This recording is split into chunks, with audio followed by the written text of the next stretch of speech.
Hello, everyone. Have you ever dreamed of traveling solo to Paris? Imagine walking through the streets of the City of Love, exploring iconic landmarks, and discovering yourself along the way. But wait, this isn't just a travel story.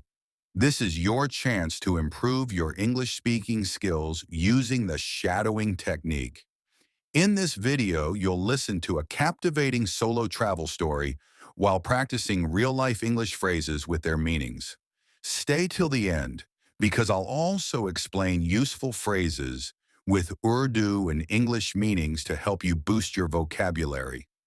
So, let's dive in and explore Paris together while making your English fluent and confident. Let's get started. Paris, a solo adventure. Ever since I was a child, I had dreamed of visiting Paris, the city of love and lights. One day, I finally decided to take the plunge and book a solo trip. Little did I know this adventure would turn into one of the most unforgettable experiences of my life. The moment I stepped off the plane, I was greeted by the gentle hum of a new language. Bienvenue à Paris, the airport staff said with a warm smile. With my suitcase in hand, I hopped on the metro and headed to my hotel near the Eiffel Tower. Day 1. Exploring the Eiffel Tower and Seine River. I wasted no time and set off to see the Eiffel Tower. As I stood beneath it, I was awestruck by its towering beauty. Seeing it in pictures is one thing, but witnessing it in person is something else entirely, I muttered to myself. Later, I took a relaxing cruise on the Seine River. The soft breeze and the breathtaking view of the historic buildings left me spellbound. I could get used to this, I thought, feeling completely at peace. Day 2. The Louvre and Montmartre.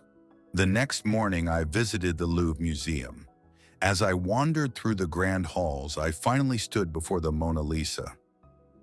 It's smaller than I expected, I whispered, chuckling to myself. In the evening, I explored Montmartre, a charming neighborhood filled with street artists and cozy cafes.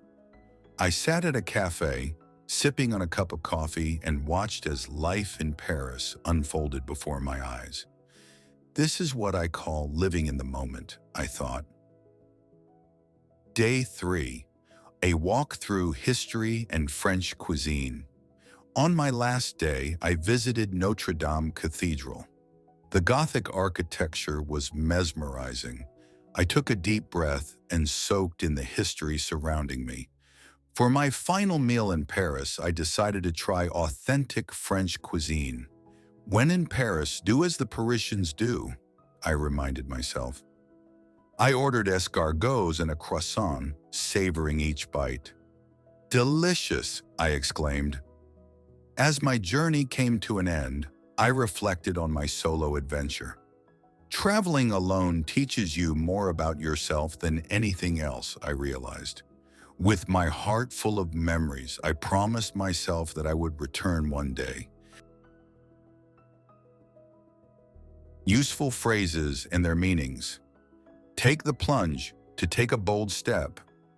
I finally took the plunge and booked my solo trip. Waste no time, to start something immediately. I wasted no time and set off to see the Eiffel Tower. Spellbound, mesmerized. The breathtaking view left me spellbound. Living in the moment, enjoying the present. This is what I call living in the moment. Do as the Parisians do. Adapt to local customs. When in Paris, do as the Parisians do. Savor each bite, enjoy every bite. I ordered escargots and a croissant, savoring each bite. Heart full of memories, filled with good memories. With my heart full of memories, I promised myself that I would return one day.